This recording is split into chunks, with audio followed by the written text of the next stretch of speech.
Hello, আজকে দেখলাম আমার গুড়গুড়ির মনটা ভীষণ খারাপ। সে কখনো এত আপসেট থাকে না। আসলে হয়েছে কি, আমার অনেকগুলো বিড়াল ছিল। ওর মা ছিল, ওর ভাই ছিল।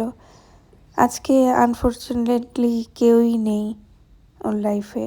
ও খুব লোনলি ফিল করে। তো বোঝার ট্রাই করছিলাম ওর আসলে কী হয়েছে।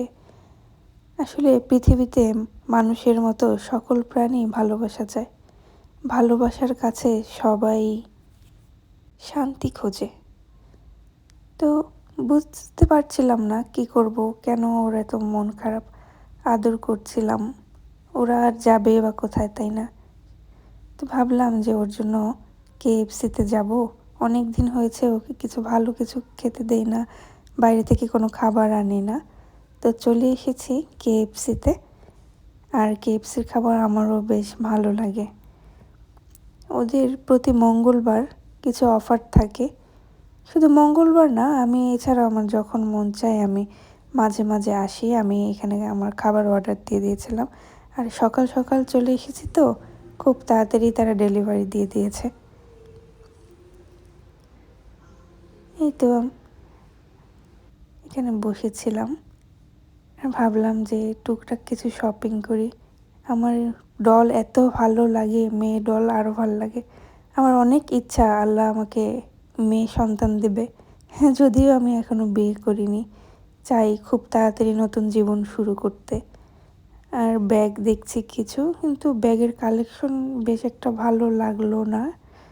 তারপর চলে গিয়েছিলাম আমি যেখানে আমার জন্মস্থান, যেখানে আমি বড় হয়েছি সেখানে। এই তো আমাদের সেই পুরাতন বাসার গ্রাউন্ড ফ্লোর। এখানে আসলে খুব আমি ইমোশনাল হয়ে যাই। এই যে এটা আমাদের বাসার ছাদ। অনেক আসতাম আগে। আগে আমার বিড়াল ছিল। আমার সেই বিড়ালের মা ছিল, যার বয়স ছিল প্রায় 13-14 বছর। সে আজকে নেই। আমার ছায়া হয়ে সবসময় আমার সাথে সাথে ছাদে আসতো। আর এই তো এদিকে আমি বাসায় চলে এসেছি। গুড়গুড়িকে পাচ্ছি না। দেখি যে আমার আম্মুর পাশে ঘুমাচ্ছে।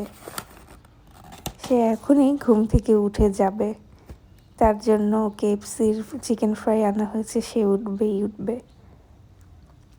তো দেখলাম যে হ্যাঁ, আমি যেটা ধারণা করেছি সেটাই ঠিক।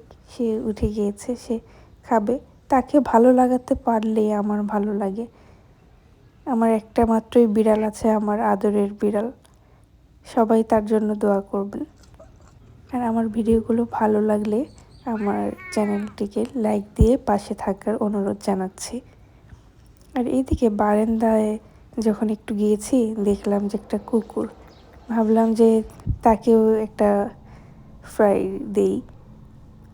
এরা যাবেই বা কোথায়? এদের ভালোবাসার জায়গা, আদর পাওয়ার জায়গাই বা কোথায়, তাই না? এরাও খুব অসহায়। আমাদের কাছেই ভালোবাসা, আদর, স্নেহ খোঁজে। আর এই ছিল আজকে আমার ব্লগ। আল্লাহ হাফেজ।